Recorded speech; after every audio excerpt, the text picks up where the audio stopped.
साथी हमारे उपस्थित हैं। अब दवाई का अच्छा रखो अभी अपनी कोई बात हम शुरू करें। एक बहुत कठिन समय हम लोग के सामने है। आप पत्रकार साथियों के बीच के हमारे एक साथी, आज तक के बड़े वरिष्ठ पत्रकार बलबीर भाई हमारे बीच में नहीं है। अपनी बात हम शुरू करें, एक बार अपने स्थान पे खड़े होंगे, 2 मिनट का मौन रखते हैं, श्रद्धांजलि देते हैं। मेरा नाम पूजा वर्मा है। मेरे पति की मृत्यु कोरोना से 2021 में हो गई थी 5 मई को। उसके बाद वो BSNL में JTO थे। उनकी नौकरी भी मुझे नहीं मिली, ना ही मुझे कोई पेंशन मिल रहा है। LIC के बच्चे खुचे पैसे जोड़ करके मेरे 2 बच्चे हैं। मेरी एक बेटी भी 8 साल की और 12-13 साल का बेटा है। और वो मैंने पैसे जमा करके सब एक ज़मीन खरीदी सानवाजपुर माझा में। 1.5 बिस्सा ज़मीन है मेरी। मैंने सोचा था इस पर भविष्य में या तो घर बना लूँगी या इनसे 4 पैसे जोड़ के भविष्य में कुछ पैसे बढ़ जाएंगे तो अपनी बेटी की पढ़ाई लिखाई, उसकी शादी ब्याह करूँगी। और आवास विकास परिषद कह रही कि ये ज़मीन अब आपको नहीं मिलेगी, योजना में चली गई है। अब मेरे बच्चों का भविष्य क्या होगा? ना मेरे पास कोई आय का कोई स्रोत नहीं है। मेरा जीवन भर का पूंजी जो मेरे हस्बैंड छोड़ के गए थे वो वही एक ज़मीन है मेरे पास। मैं अब क्या करूँगी? मेरे बच्चों का भविष्य क्या होगा?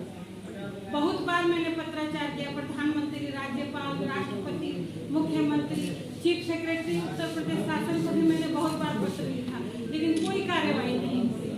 सब जगह एक ही बात आवास विकास परिषद करते हैं, आप कुछ भी कर लो, आपकी जमीन चली जाएगी और मुझे मेरी जमीन वापस नहीं की जा रही है। मैं क्या करूँ? मैं बहुत चिंतित हूँ। मेरे बच्चों का भविष्य क्या है?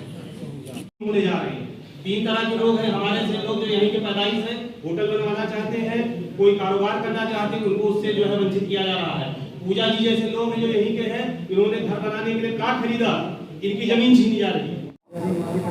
कि प्रभु राम की नगरी में जिस तरह से एक सरकारी विभाग आवास विकास परिषद जमीनों का अधिग्रहण कर रहा है, किसानों को ठग रहा है, हजारों करोड़ का किसानों को चूना लग रहा है। सरकार का स्वयं का विभाग 2013 का जो हमारा भूमि अधिग्रहण कानून है, लैंड एक्विजिशन एक्ट है, संसद से जो पास है, उसकी एक एक प्रावधान में धज्जियां उड़ा रहा है। तमाम कागज़ों के साथ आज हमने उसका पर्दाफाश करने का प्रयास किया है और हम किसानों की, गरीबों की लड़ाई लड़ने के लिए कांग्रेस पार्टी यहाँ पर आज मंच पर उपस्थित है। देखिए, हमारी एक बहन अभी बैठी थी, उन्होंने बताया कि उन्होंने मकान बनाने के लिए उनके जानकार लोगों ने बैंकों से लोन भी लिया। स्वाभाविक है, लोन एक साधारण और लीगल प्रक्रिया है।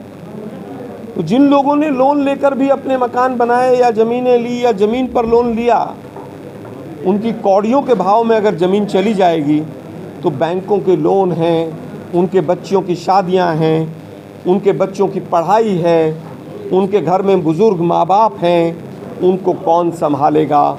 उनकी आजीविका अगर समाप्त हो जाएगी तो उनका परिवार कैसे चलेगा?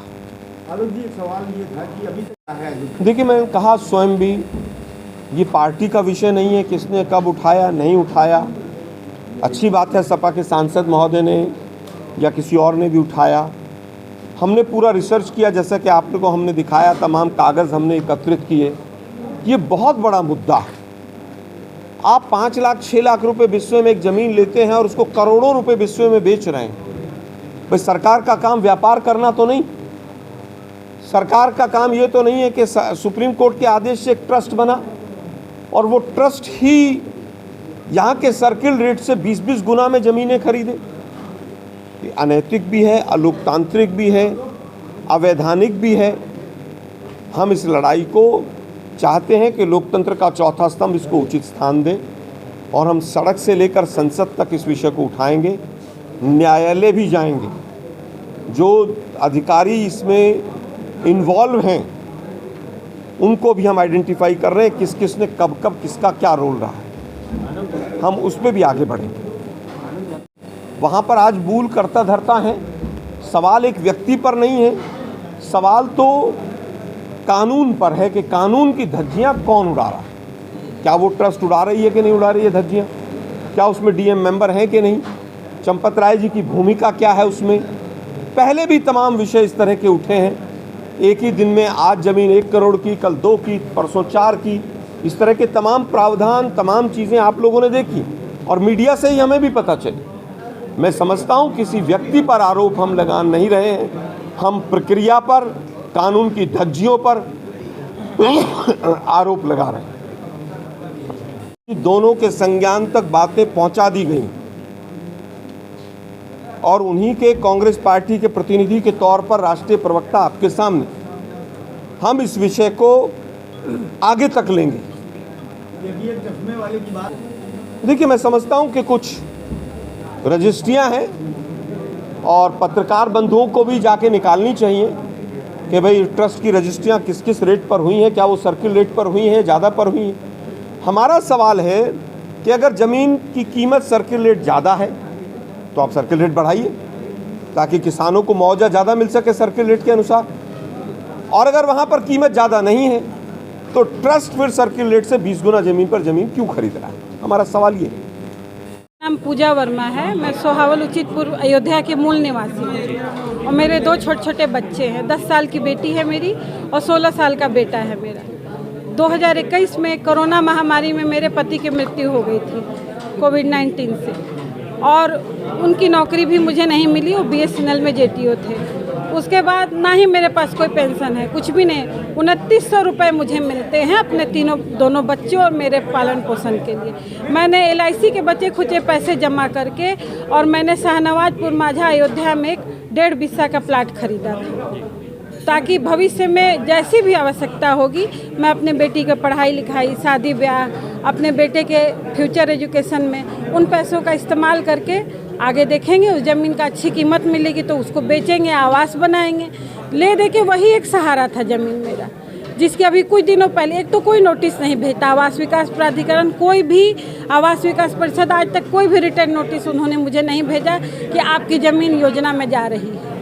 इधर उधर मैंने लोकल लोगों से सुना कि ज़मीन जो है योजना में जा रही है। जब मैं वहाँ गई आवास विकास परिषद में, कहते हैं ज़मीन तो योजना के अंतर्गत अयोध्या प्रथम पूरक योजना में आपकी ज़मीन जा रही है और ज़मीन का जो है उचित मूल्य भी नहीं दे रहे हैं। अब मेरे बच्चों का क्या होगा, मेरा भविष्य क्या होगा? ये अयोध्या प्रथम पूरक बाजार करके एक योजना है। ये तीसरे चरण की योजना है जिसमें 450 एकड़ ज़मीन वो अधिग्रहण कर रहे हैं आवास विकास परिषद वाले। उसके संदर्भ में मैंने प्रधानमंत्री, राष्ट्रपति, मुख्यमंत्री, चीफ सेक्रेटरी सबको मैंने आवेदन लिखा कि मेरी गुहार सुनी जाए और मेरी ज़मीन न ली जाए। भविष्य में मेरे बच्चों का भविष्य क्या होगा? मेरे पास कोई जमा पूंजी अब नहीं है, लेकिन इस पर कोई भी कार्यवाही नहीं हो रही है। सारे पत्रों को घूम फिर करके आवास विकास के कार्यालय में चले जाते हैं, चाहे मैं RTI में डालूं, चाहे मैं प्रधानमंत्री को डालूं, चाहे मैं चीफ जस्टिस को डालूं। मेरे पास सारा रिटर्न में सबका रिसीविंग रजिस्ट्री पेपर रखा हुआ है। सभी पेपर जाके घूम फिर के आवास विकास अयोध्या के ऑफिस में जाते हैं, जहाँ से एक रिटर्न प्रोफार्मा उन लोगों के पास ऑलरेडी तैयार है, जिसको वो मुझे वापस फिर से फॉरवर्ड कर देते हैं कि ये योजना जो है 1894 के हिसाब से चली जा रही है। 2013 कानून को हम नहीं मानते हैं और ये योजना अधिग्रहण के अंतर्गत है, इस पर कार्रवाई होगी और ये ज़मीन अर्जन कर ली जाएगी। तो उसका दिया जा रहा है उचित मुआवजा। हमें जितना मुआवजा चाहिए हमें नहीं दिया जा रहा है। अभी आप देखिए ना, मेरी डिमांड क्या होती है? अभी देखिए, बेच तो रहे हैं ना, 1,82,00,000 रुपए बिस्सा बेच रहे हैं। तो हम लोग क्या, हम लोग के कोई खर्चे नहीं हैं, हमारा परिवार नहीं, हमारे बच्चों की, हम भी इसी अयोध्या में रहते हैं, इसी सोसाइटी में रहते हैं। तो क्या हमारे लिए सब कुछ सस्ते दर पे? मुझे ठीक है, मुझे आप सिर्फ ये बता दीजिए कि जितने में वो ज़मीन ले रहे हैं क्या मुझे उसी पैसे में वो ज़मीन दे देंगे? मेरा सबसे पहला प्रश्न ये है। और मैं इसी अयोध्या शहर का मेरी पैदाइश है और अयोध्या शहर में ही मेरा पालन पोषण हुआ है। इंजीनियरिंग की पढ़ाई करने के बाद मैं अमेरिका चला गया, वहाँ मैं 12 साल तक काम किया और मैं सिस्को सिस्टम में इंजीनियरिंग मैनेजर था। वहाँ से लौट के आया 2021 में। 2021 में आने के पहले मैंने यहाँ पे ज़मीनें हम लोग खरीद चुके थे काफ़ी पहले कि यहाँ पे अयोध्या में जब भी कोई विकास कार्य होगा हम यहाँ पे इस विकास गाथा में हम भी अपना योगदान करेंगे। 2021 में जब मैं आया तो इस उम्मीद के साथ आया था कि मैं अयोध्या में अपनी मातृभूमि पे कुछ विकास का कार्य करूँगा और रोजगार से परक कोई योजना लेके आऊँगा। आते ही मैंने मेरी 84 बिस्सा जो ज़मीन है मेन हाईवे पे, जो कि आवास विकास की पूरक प्रथम योजना में 2023 के गजट के अकॉर्डिंग जाने वाली है, उस ज़मीन में 2021 में जब लौट गया सबसे पहला काम मैंने किया, उसको कमर्शियल डिक्लेयर करवाया SDM अयोध्या के द्वारा। उसके लिए लीगल फ़ी पे किया, बाकी जो है लीगल प्रोसेस को हमने फॉलो किया। उसके बाद एक पूरा काम होटल का शुरू करा सकें इसके पहले ही हमें अधिग्रहण की नोटिस मिल गई। अधिग्रहण की नोटिस मिलने के बाद हमने अपना ऑब्जेक्शन लगाया। ऑब्जेक्शन आवास विकास परिषद को दिया, हाउसिंग कमिश्नर को दिया और सारे जो है रेलेवेंट अथॉरिटीज़ को दिया गया। रेलेवेंट अथॉरिटीज़ को देने के बाद उसमें कोई सुनवाई नहीं हुई। इसी बीच हमें टूरिज्म का सर्टिफिकेट भी यूपी टूरिज्म के थ्रू मिल गया। टूरिज्म पॉलिसी 22 के अकॉर्डिंग हमें tourism certificate department of tourism UP government का मिल गया। उसको भी मैंने इनके निवेदन में किया कि हमें ऑलरेडी स्टेट गवर्नमेंट ने होटल बनाने के लिए सर्टिफिकेट भी दे दिया है, फिर भी आवास विकास परिषद ने कोई सुनवाई नहीं किया। उसके बाद इसी बीच पिछले साल 19 और 20 फरवरी 2024 को माननीय योगी जी और मोदी जी ने इन्वेस्टर समिट किया था इंदिरा गांधी प्रतिष्ठान लखनऊ में। उसमें मुझे भी बुलाया गया था और हम सारे इन्वेस्टर्स को एश्योर किया गया था कि एक सिंगल विंडो सिस्टम से आप सब लोगों को सारे क्लियरेंस दिए जाएंगे। हमें कोई क्लियरेंस नहीं दिया गया, सारे एनओसी हमारी रोक ली गई और हमारा मैप का एनओसी आज भी आवास विकास परिषद के बाद डेवलपमेंट अथॉरिटी के एनओसी के लिए उसने लेटर लिखा, आज भी पेंडिंग है। आवास विकास परिषद किसी भी तरह की कोई सुनवाई करने के लिए तैयार नहीं है। आवास विकास परिषद का कहना है कि आपसे हम ज़मीनें औने पौने में ले लेंगे लो सर्किल रेट के बाद, और सेम ज़मीन अगर आपको लेना है तो हमसे 30 गुने 40 गुने में ले लीजिए, जो उन्होंने 2020 की स्कीम में किया गया। इससे ज़्यादा इमोरल, इलीगल और अनएथिकल वर्क कुछ हो नहीं सकता है कि यहाँ के मूल निवासियों को यहाँ पे काम करने से रोका जा रहा है और बाकी बाहर के लोगों को आकर के ज़बरदस्ती हायर एक्सट्रीमली इन्फ्लेटेड प्राइस में ज़मीनें बेच करके काम कराया जा रहा है। मेरी सरकार से मुख्यतः मुख्यमंत्री और मुख्य सचिव महोदय से विशेष विनम्र निवेदन है कि जो आपने 1407 एकड़ ज़मीन 2020 और 22 में एक्वायर किया है उसका पूरी तरह से डेवलपमेंट करिए, पूरा उपयोग करिए और पूरा प्रथम योजना जो सप्लीमेंट्री स्कीम आपने जो 2023 में लॉन्च किया है उसको पूरी तरह से निरस्त कर दीजिए। वो यहाँ के लोगों की जनभावना के खिलाफ है, जनहित के खिलाफ है, पूरी तरह से अनैतिक है, अलोकतांत्रिक है, अमर्यादित है और संवैधानिक है। इसमें करीब करीब प्रभावित लोगों की संख्या टोटल 785 गांठें हैं और उनके 785 गांठों में उनके परिवार को जोड़ा जाएगा तो करीब 4000 से 5000 लोग इसमें प्रभावित हो रहे हैं। इसमें मुआवजा का मुद्दा से गाँव का दो मुद्दा है। पहला मुद्दा ये है कि जब आपको ज़मीन की आवश्यकता, जब तक आपने पहले ज़मीन ले लिया है उसका डेवलपमेंट नहीं किया है तो आप नई ज़मीन नहीं ले सकते। तो ये आप पहला ऑब्जेक्शन लोगों को ये है। दूसरा जो मुआवजे का मुद्दा है, जानबूझकर 2017 से सर्किल रेट नीचे रखा गया जिससे हम औने पौने में ज़मीनें एक्वायर कर सकें। और यहीं पे डीएम साहब जिस ट्रस्ट के मेंबर हैं वो ट्रस्ट 22 गुना और 30 गुने पे ज़मीनें खरीद रहा है। तो आपको जो डीएम साहब जिस ट्रस्ट के मेंबर हैं, DM is the person who is responsible to decide the circle rate.